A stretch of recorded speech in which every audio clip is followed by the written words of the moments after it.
machen wir weiter. Und gibt es einige Beispiele, wo die Präpositionen benutzt sind. So we want to continue now, and we have some examples where the prepositions are used. And then we're going to start with prepositions that go with accusative. That is the accusative case. We have accusative case, we have dative case, and we have both dative and accusative cases. So we are now on accusative case. That is the prepositions that take accusative. So we have the first one is and then the meaning is around. Sometimes it can also mean at.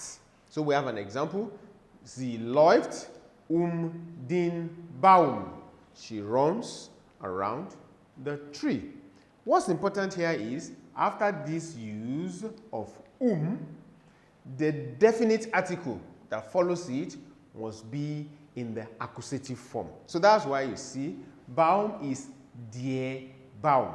And if you look at your table, the accusative form of that masculine noun is there.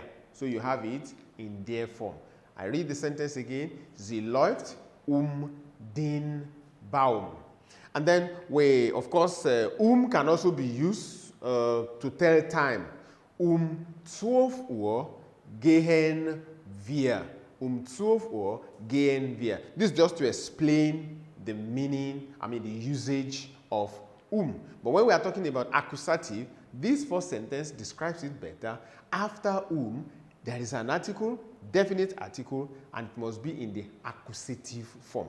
Very important. Then we go to the next one, ohne, and it means without. And I have a sentence here, ich gehe ohne dich. Here is ohne. And this is a personal pronoun, but the personal pronoun is in the accusative form. Remember, we have nominative form, we have accusative form, we have dative form. So then, if we're looking at this, the nominative form of this is do. This is the nominative form, and this is the accusative form. And that's why, after this owner, we have the accusative form of do. Okay, then we go to the next one, gegen. Gegen means against. And I have a sentence here, sie läuft. This one, ich gehe ohne dich, simply means I am going without you. I am going without you. Ich gehe ohne dich. And then the next one, against. Gegen. It means against.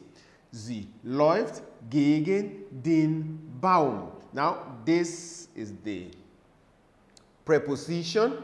And once you make use of gegen here, the article that follows must be in the accusative form. Just as we have it here. And interestingly, we're still talking about Baum, which is masculine. So this one will be in the accusative form. We move on. Für. Für means for. It sounds like für, and then for in English. Die Kurse sind für dich. Of course, you see it again. We use that preposition there, and then we have the form of do in accusative. So we have dich, just as we have here. Die Kurse sind für dich. Then we go to the next one, durch. Durch, and it means through. It means through.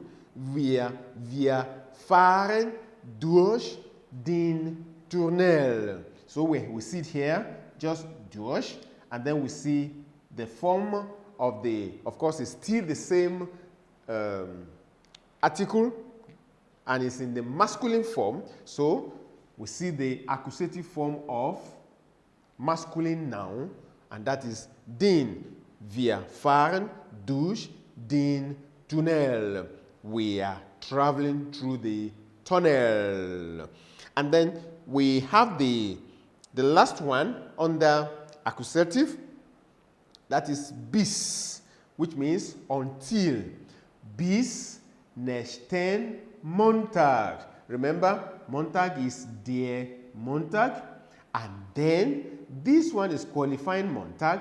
And you see the ending? It has to reflect the accusative form, en, nächsten Montag. That's why we have the en here, bis nächsten Montag, and that means till next week, the next Monday. And then you see, because this is masculine, you see the en. This is masculine, you see the den.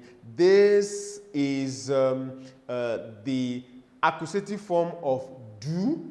Remember the personal pronomen. That du is in the nominative form. You check your table, and then this is the accusative form. This is der Baum. This is the accusative form, den Baum. The same thing applies to this dish. This is the accusative form of du, and then the first one, Baum, der Baum. This is the accusative form of der Baum. Because we have made use of this preposition, then it won't be der Baum. No, it will be den Baum, because all these prepositions controls accusative. So let's just repeat the prepositions again, and then we'll look at the examples over and over until we master them. Ohne, gegen, für, durch, bis. Ohne, gegen, für, durch, bis. And repeat it over and over.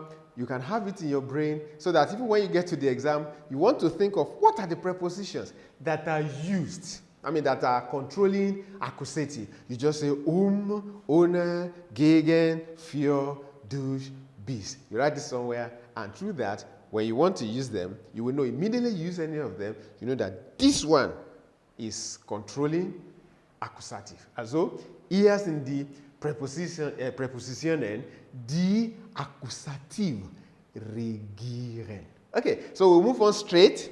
These are the prepositions that controls accusative. So we'll move on straight to that of dative.